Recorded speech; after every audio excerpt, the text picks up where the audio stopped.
Ku mazina yiwanje nitwa Nizigimana Francine nkaba nsanzwe ndongoye umugwi w'umukenyezi n'inkingi y'urugo nkuko mwababonye bari ngaha.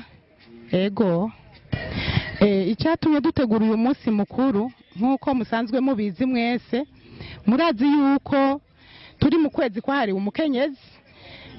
Ni muri ya ntumbero au niveau national umunsi mukuru wahariwe umukenyezi. Muri make ntituraba ishirahamwe, turacari umugwi mugabo turiko turagira intambuko yo kuba ishirahamwe, ariko uyu mwanya turacari umugwi mugabo mu minsi mikeyi izoba rimaze kubishira hamwe. Uyo mugwi watangujwe n'uwitwa Hakizimana Aline, asanzwe ari umurundi kazi, yabaye mu Burundi, niho yavukiye, niho yakuriye, abona imico n'imigenzo yari mu gihugu cy'u Burundi. Hanyuma rero ariko kuri uyu mwanya ntari ngaha mu Burundi, Imana yarashoboye kumutera iteka, Imana iramwunguruza gatoya. Nkuko mwabibonye twatumiye abo muri mwishirahamwe APAV. Icyatumye tubatumira bajya nukubera yuko umuvizionere dufise ari we mwumvise twavuze Madame Aline, niwe asanzwe ari umuvyeyi wacu twese. Akamonotera abandi bakenyezi b'abarundi kazi, no batera kamo ko ubishoboye wese yoza mu mugwi wacu umukenyezi n'inkingi y'urugo. Muri uwo mugwi wacu umukenyezi n'inkingi y'urugo turafise ibintu dukora, turakora ibintu byo kwiyungunganya, turafise ukuntu twabivuganye, turafise ngene twiyungunganya. Hama muri uko kwiyungunganya kwacu twababwiye ko dufise umumama visionnaire wacu, akaba yifuza yuko twogira ico dukora. Rero mu mugwi wacu turafise ikintu buca dutangura gukora, tukaba tuzogikorera muri meri ya Bujumbura. Ikibanza ntiturakironka neza, ariko tukaba dushaka gutanguza ikintu cyo tuvuge nka koperative. Twariyungunganije uko mwababonye ngaha, twariyungunganije. Hariho dufranga dukeya tutavuna ku kwezi iyo dukoranye muri irya nama. Twababwiye iho ribera mu kubiro bya association ya PAV. Duhora dutanga utwo dufaranga. Rero twese twamaze kutwegeranya hamwe n'uwo muvyeyi wacu, yemeye kudufata mu mugongo. Hariho uburyo agire aduterere kugira ngo twugurure koperative y'umukenyezi n'inkingi y'urugo. Akarusho ni kanini ya gose. Ubwa mbere mwabonye ko ari abakenyezi bashajije, mwabonye ko ari abakenyezi basa neza, murabibona mwese. Rero niboshobora gusaza ngo base neza mu gihe atakarusho bakarimwo.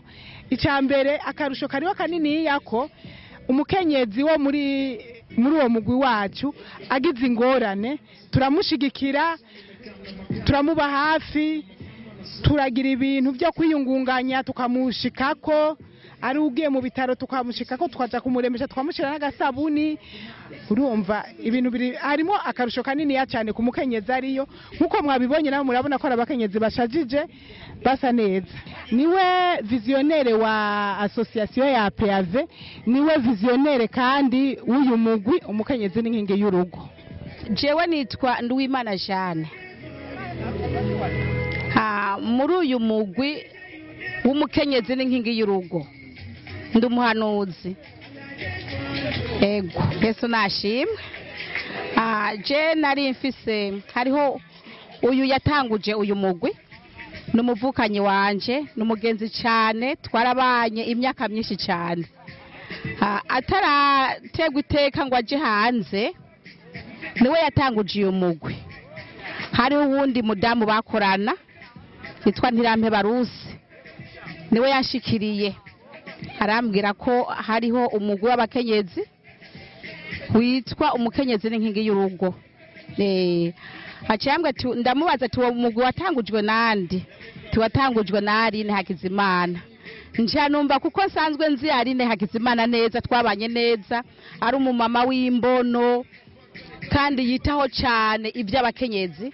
nca numva ndabinezerewe nca nshima kuja muri uyo mugwi umukenyezi n'inkingi y'urugo kandi n'iryo zina ryaciye rinyohera cyane numvise iryo zina ry'uwo mugwi akarusho maze gukura muri uyu mugwi witwa umukenyezi n'inkingi y'urugo naharonse abagenzi cyo ni cyambere hanyuma kandi hariyo ubumwe turagenderanira turahura kenshi turaganira turasengeranira ubwo nibwo burusho maze gukuramwo muri uyu mugwi w'umukenyezi n'inkingi y'urugo mu bisanzwe nta kintu na kimwe negura muri uyu mugwi w'umukenyezi n'inkingi y'urugo ahubwo bufise nahagurukanye inkomezi nyinshi zo kwigisha n'abandi bakenyezi kugira ngo baze tube hamwe baze muri uyu mugwi w'umukenyezi n'inkingi y'urugo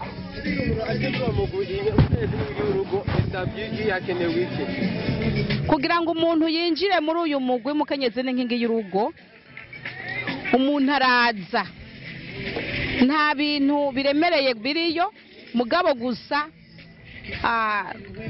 duhura kenshi hanyuma muri uko guhura kenshi turaganira turasengeranira hanyuma tugahana impanuro hanyuma n'umwanya nicyo bisaba cyane cyane bidusaba umwanya abakurikirana kugira babonye uno mugwi yifuza kuwujamo bo basanga hevyo genda gute urakoze cyane kare twagenda turahurira ahantu kanaka tukaja mu makaritsiye kanaka kare twaraja hiyo muri ville canke mu Kanyosha ariko ubu uyu murongozi wacu yahawe iyerekwa ry'uyu mugwi w'umukenyezi n'inkingi y'urugo hariho ahantu yaduteguriye ubu turafise ibiro twama duhuriramwo tugira amanama aha muri ville niri barabara uri kuraja kuri klinike wurutse bisi hari ibarabara rigenda kuri klinike rya pave galeri diko nuko biri wanyokorome uhasikanwa na nyoko nuko ariko kugira ngo tuhashike uko mwavuze niko byagenze byavuye kwa mama visionnaire yavuze ati muzogera mwifatikanye n'abandi je n'ubwa mbere ndababonye muga yahora akabivuga ubu rero ndabibonye nibutse ijambo n'icubahiro umukuru w'igihugu yashikirije kuri uyu munsi avuga ati abagabo ni muvyumve kandi ni muhinduke mubone neza ko umukenyezi ashoboye umwanya barenganijwe umwanya bahotowe wararenganye ega biko biraza none ko mudakwa amashi biko biraza ubwo rero amategeko y'u Burundi nayone arabivuga akavuga ati hari ibice 30